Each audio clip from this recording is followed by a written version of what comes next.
Okay, folks, this will be part number, I believe I'm on part number 4. I'm going to try to make this the final part of this series of review videos, initial review videos of this tractor. Um,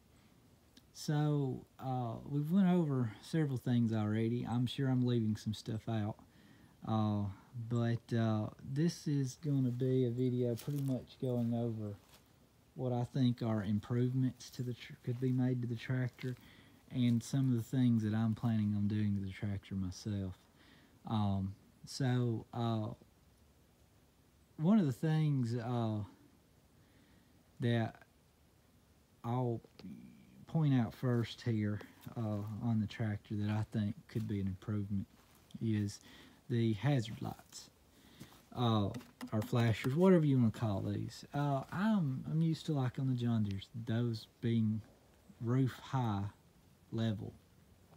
The reason I mention that is for visibility of other people to see me, and visibility over an implement, or up high where somebody can see them over whatever I'm pulling behind me. And same thing here on the back. The hazard lights are on the fender, they're not on the roof. I would like to see those on the roof. So one of the additions that I'm looking at doing is there's an option for a beacon light kit for this tractor.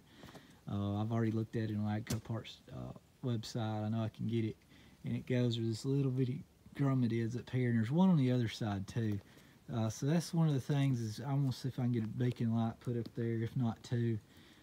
So that will help with that, but I would prefer to see this light somehow moved up to the roof, and maybe use this spot to add another actual work light that could be pivoted and turned back here. I think my 5610 had them on the fenders like that, and that was kind of nice because you could turn them to illuminate out to the side of the tractor for night work. But that's one improvement. Another improvement, and it's also another addition I'm gonna make, is I'd like to see the plastic caps back here on these hydraulic ports, the ones that drain and have the little tube that go down to, either just a tube to take the oil away from this area that drains out when you hook and unhook these, or to a bottle. You can get them as a kit, as an option. I'm going to look into doing that. But I'd like to see them just standard on these. These things, they not only when you hook and unhook, you get a lot of oil around back in here, but then these things catch a lot of dirt and trash, and you have to wipe them off, or you can put them back in, and over time this gets hard and it breaks. And I just think it would be nice to go ahead and have the plastic caps back here to keep that cleaner, and just overall help keeping trash out of the system and stuff like that. The other thing on back here is this 540 and 540E lever. I wish that this was somehow cable connected to a lever in the cab. That way, if you got in the field and decided I really need to be in one or the other, you don't have to jump out and come back here and do it. But it's not a big deal. I think for most things, people will know what mode they can be in when they hook up and can change that. But the competition, some of them do have this where it can be changed in the cab from the seat, and I would like to see that on these. One of the other things, I think I may have alluded to this in the video already, I'm not sure, maybe not, is these hydraulic couplings for the loader. So if you disconnect the loader, you got to unhook these hydraulic lines. They have them numbered here, 1, 2, 3, 4, but they're not color coded with the caps like I've seen on some loaders. There's not a zip tie that's color coded. There's numbers here, but they do not in any way correspond with these up here. I would like to see this improved. Either these little stickers are going to eventually fall off. I will go ahead and say that. That needs to be more of like a metal band or something. Or at least use some means of color coding these and color coding the mate down here so you can keep them in order. But that was one thing that I seen. I may get some colored zip ties if I don't already have some, and put on here. And if you don't know what I'm talking about, I'll show you over here on my little 1025R, the baby tractor. The loader on it comes on and off, but see, they have the hookups color coded here with just the caps, so you know where they go back, so you're not trying to figure out what goes where, because you can, I mean, very easily inadvertently hook those in the wrong one if you don't know. So that's one improvement. The other improvement was the loader. I mentioned something earlier about the loader. Let's back up and take a look at this loader. It looks real beefy here, but it looks kind of weak here.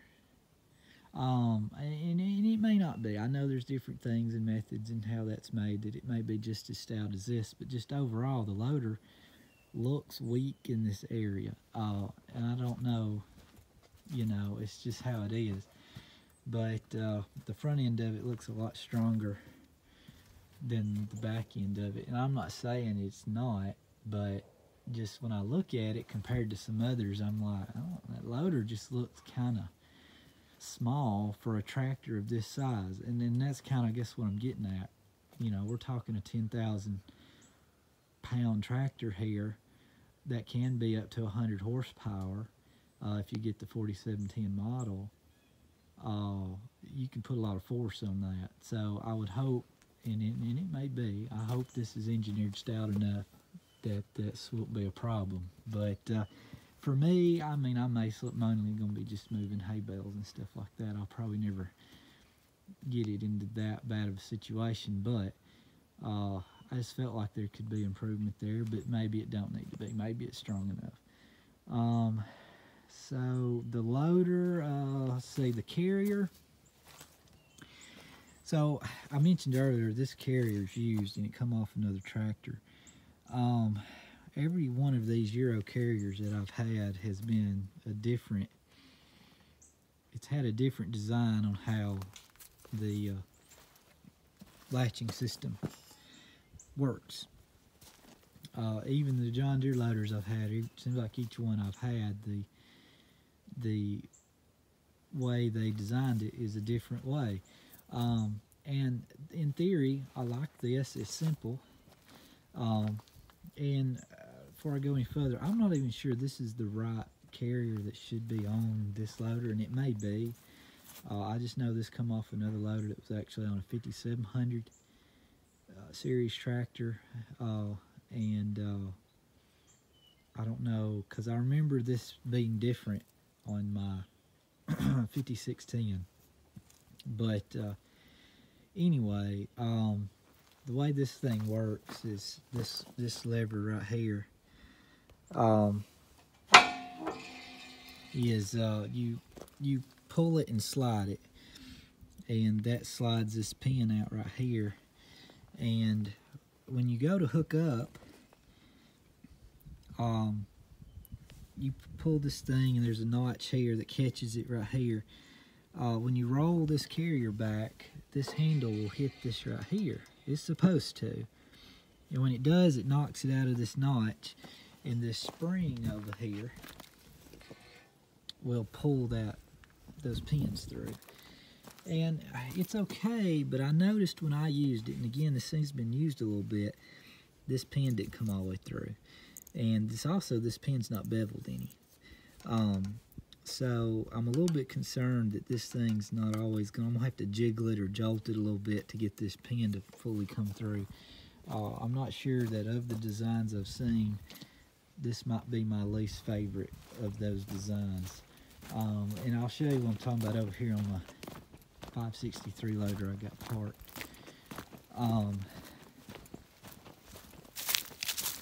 The pins on this actually have a bevel on them.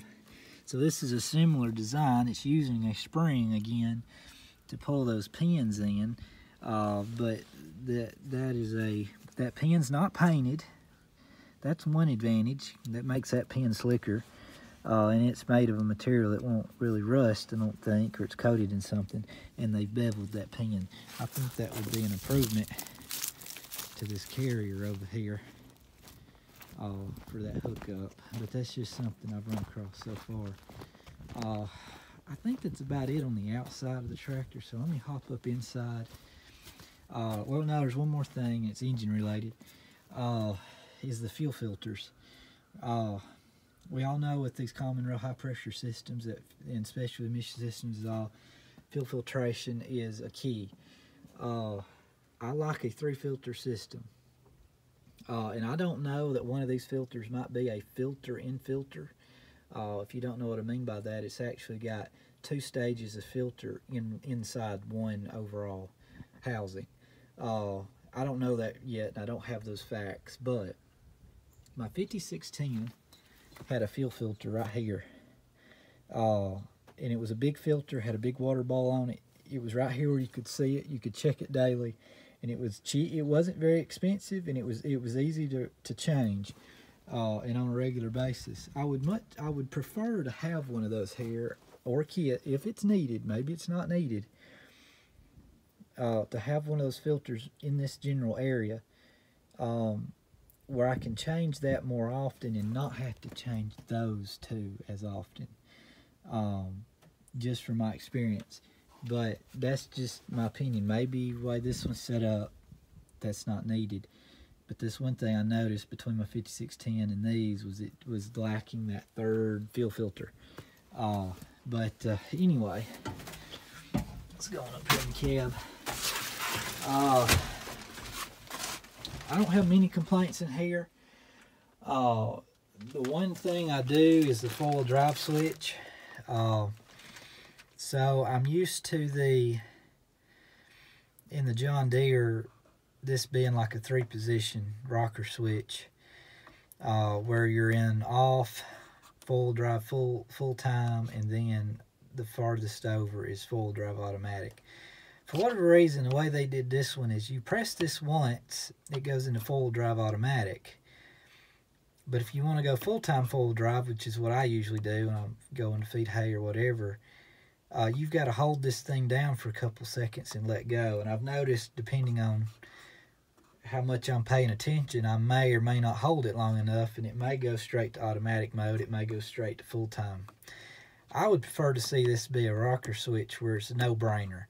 It's off in the down position, it's 4-wheel drive full-time in the middle position, and 4-wheel drive automatic in the forward position. That's just me. They use these switches, they're just kind of just quick toggles. I'd like to see that that done another way. That's just me. I would like to see them add a switch here like the John Deere's have. This place is actually for, in the like a European market or whatever, for a automatic hitch on the back, which utilizes the 3-point hitch. We don't have that here in the U.S., so that's why there's not a switch here. But on the John Deere's, you have a switch here where once you have this set, you can toggle this switch to raise your implement and lower your implement.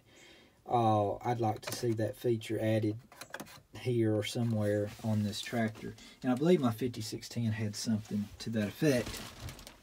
The only other thing in here that I wanted to point out was this armrest and how the steering wheel tilt works. So if I have this here in an operating condition, I have my armrest down right here, and I need to get out of the tractor, so I've got the telescoping all the way out. That's just how I like it. So if I run the steering wheel up, that's as far up as it'll go. From here to here is as far as I got to squeeze out of this tractor, and I've found that hard to do. Now this seat does have a swivel option right here, so I can swivel and get out easier if I want to, but I found I've been having to raise this armrest up and get out, because you want to get out through this area, and then this kind of impedes that. So the only way I'd know to fix that would be is if the pivot point of the steering wheel was relocated, and the pivot point for the tilt is way up high. It's not way down low. So when you tilt the steering wheel, instead of it coming way up over here, it's here in the middle. So it has to do with how they've designed the telescoping and where the pivot point actually is for the tilt. But I've just found it a little awkward to get in and out right there. But as long as that armrest is up, or if you use the swivel of the seat, it's not a big deal. Otherwise, the cab is really easy to get in and out of, and the door being so big, I mean, it's a gigantic area. There's really nothing else to obstruct you getting in and out. So anyway, I think that about covers it. I'm sorry these videos are so long and have been so long-winded, but I just wanted to get everything out there so far. Like I said, as I get to use the tractor more, we roll into hay season here in a couple of months, I'll have a lot more reviews and thoughts on the tractor and how it's performing. But overall, I just wanted to get out there everything you get with this tractor, and a lot of little specifics and details, and, you know, inform people and other people that might be looking at these, so that they have information to compare these to the other brands, because that's what I did. And I actually looked at the John Deere's. That's how I know the price differences. There was about a $5,000 difference between this tractor and the 5E tractor that didn't even come with the loader. It was loader ready, but it didn't come with a loader. And the reason I priced it that way was because they'll still hook up to my 563 loader. But this tractor came in $5,000 under that with the loader, and with the mirrors, and with a lot of the, you know, the air seat and all the extra little things, the electro-hydraulic 3-point hitch, you know, all the things you didn't get with that 5E Deere. And on that note, this tractor, if you're out there comparing, and I only compared the John Deere to the Masseys, so I'm not going to venture out and try to tell you what this compares to and say a New Holland or a Kubota, but I believe this is a, if you want to compare apples to apples, you'd be comparing this to a 5M John Deere, not a 5E. The 5E is just not set up like this tractor. So anyway, if you're out comparing, this would be more, to me, with the features you get, comparable to a 5M than the 5E. And then when you do that, there's a huge price difference. So then it becomes, you know, what's going to best fit my needs. So I just want to throw that out there here at the end. So that's that. If you've made it through all these reviews, or reviews of this tractor to this point, I'm sorry you took that much time out of your life, but I'm just kidding. But anyway, I hope you found these informational. Please comment, subscribe, and you know, if you like these, I'll try to keep doing more. If not, well, who knows. But anyway, as always, thanks for watching. See ya.